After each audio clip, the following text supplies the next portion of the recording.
Hvala ti, kraljice mira, za sve ove godine tvoje neizmjerne milosti i strpljenja s nama. Hvala ti za Međugorje, za taj predivni dar neba koji je promijenio milijune srdaca, pa tako i moje. Tvoja prisutnost na tom svetom tlu podsjetnik je da nikada nismo sami. Hvala ti što nas učiš postu, molitvi i praštanju, te što nam neumorno pokazuješ put prema svome Sinu Isusu. Sa svetog brda ukazanja naša Gospa nama javlja: ne bojte se vjerne duše, svakog trena ja sam s vama. Evo 45. godina sveta prođe, otkad se ukaza Gospa i u Međugorje dođe. U presveto Međugorje stižu ljudi sa svih strana, milost njena da ih čuva mole Majku svakog dana.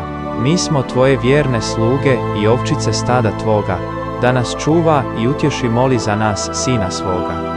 Po tvom svetom ukazanju, Međugorje slavnog posta, čvrsta vjera sve nas spaja i zauvijek s nama osta. Ispod brda ukazanja tu je toplo krilo tvoje i dolina naših suza gdje molimo za sve svoje.